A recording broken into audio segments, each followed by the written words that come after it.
Hello everybody, it's Coach Julian. Hope you're well. So I wanted to do a really quick video, and the topic's going to be twofold: online fitness and basically how to deliver your services online, and online presence. They both overlap. You may have both, you may have neither, and I want to have a casual Q&A discussion about what are your biggest challenges in getting an online presence, or do you have an understanding or have you any interest in delivering some of your services, your personal training services, via an app, via an online? So I'm going to dive right into it.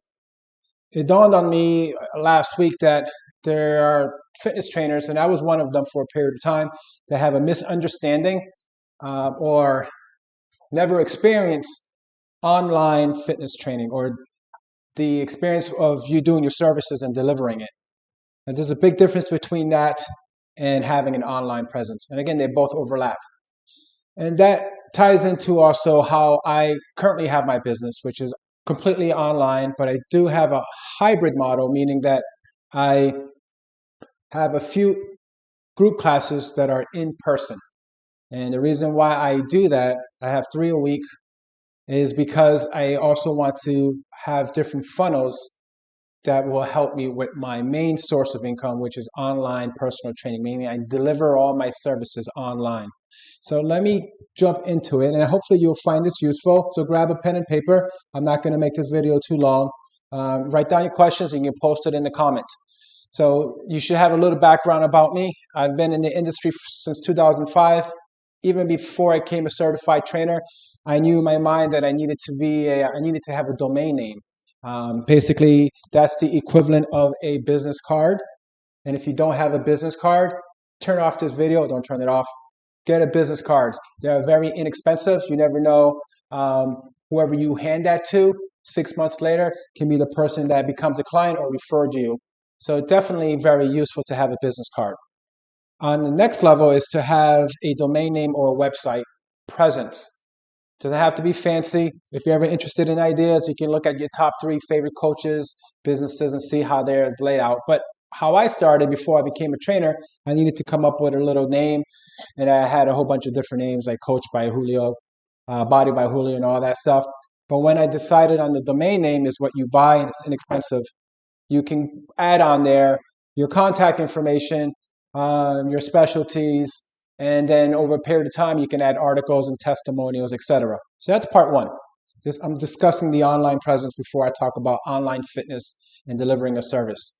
So having a website, that's number one. Number two is like you need a community board. I need people to see my website. I am a one-person show. I am a solopreneur. I don't have any other people working for me, etc. But periodically, I do hire people to help me with the technology, so I don't spend hours trying to figure out how to change this on my website or MailChimp. Someone can do it, and over a period of time, I've developed a relationship with them too, and they help me out, and they know my style of business. So that being said, what I'm sharing with you, if I can do it, you can do it. So remember, grab your notebook to write questions. So what's a community board? So a community board using like the website would be something like Google Business. This is to help you with an online presence. If you have a Google Business page, you don't have to have a website, but it helps. There you put your name, information, your services, and that way if someone comes out and they decide they want to type, just for example, gyms near me, I actually came up on top on the search. Now, when you have a business page, you want to periodically put updates, put pictures, so that helps with the algorithm. And as you can see, I'm just on the top of the search. Whether someone's going to click on it or not, I'm not sure, but that ties in actually to my next lead-in, which is online fitness and delivering a service. So, Coach Julio, what do you mean by that? That means that, let's say, like I used the last 2 weeks, I had 4 people contact me. 3 people were phone calls directly from my Fitness Foundry Google business page. How do I know? And it's right here in my info. Let me move myself so you can just hear me. I'll put it up here. So that's my business page, and then it has my services and other things like that, reviews. Because when they called me, I saw the number, which wasn't my real number, it was a number from Google, and I called them back. I had one person contact me via the form in my website. It was clear that it was from there. And then I can always find out how they hear about me too, if it was a search. But regardless, I got an email contact, and I also had 4 phone calls in 2 weeks. 2 of those phone calls was a client from decades ago, a long time ago, and the other one was somebody he referred me to. The 3rd phone call was somebody who was interested in person. And so what I did with that person, I refer them to my friend who has a studio and does in-person. So when he shows up there, he's not necessarily a client. My personal training friend has to do what I have to do with my other people who I'm meeting as prospects. That is, we have to have a part Q, get some background, put you through an assessment. Nothing changes. It's just how I deliver that via online is different. And then I have to show them the value of my training service and how I can help them reach from point A to point B.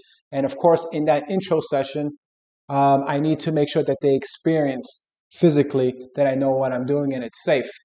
And anybody that I talk with, whether it's on the phone, before I meet with them, I set the expectations that whether they train with me or not, is that I am going to make sure they know what not to do, and they're going to have an awesome experience. The other person that sent me an email, I offered to talk with them over the phone before I actually did an online fitness comp session, because that's called qualifying. Just like what we do in person in the gym, you got to qualify individuals to make sure they actually want to show up and are interested. And I actually met, I said 4 people. I've met 3 of them. As of right now, 2 people signed up, and the other one is supposed to sign up, and I'm going to meet them tomorrow. I've been in commission sales for many years, so there's a skill.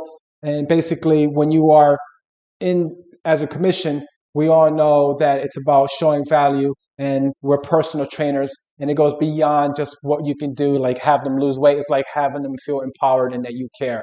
And I'm sincere about it, and I guess it could be seen through.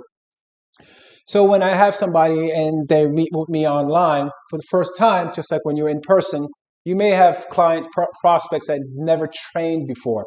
We've all had them. So you have to set the bar high. It's the same thing when I meet somebody online for the first time. So in my email, prepping them for our online comp session, I ask them what they have, and of course it's a part Q too, and any equipment.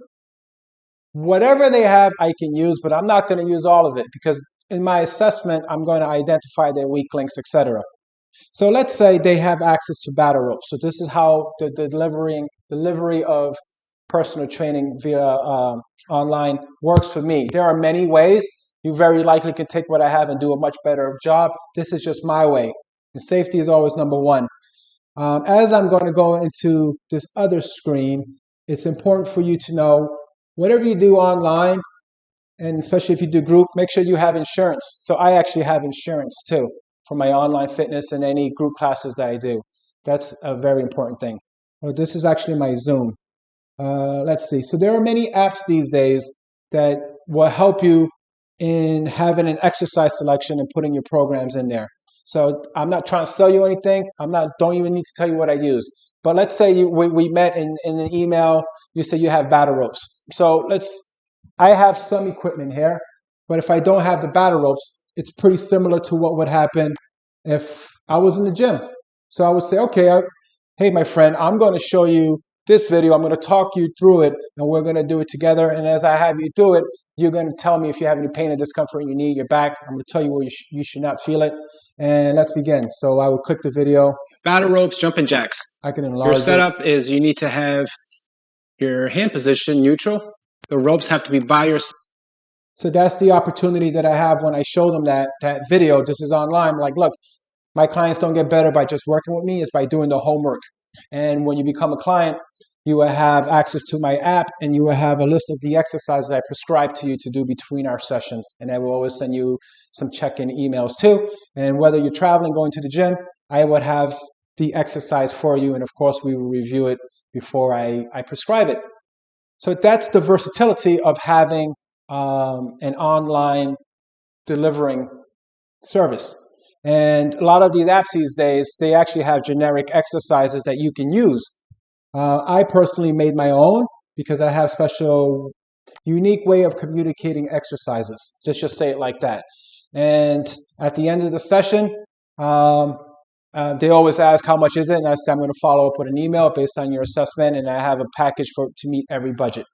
And at the very end, whether they train or not, I know they had a great experience, just like when I was in person, and I have their contact information. So if they decide not to train at that time, I can always follow up, and that's how I start to build my email database too.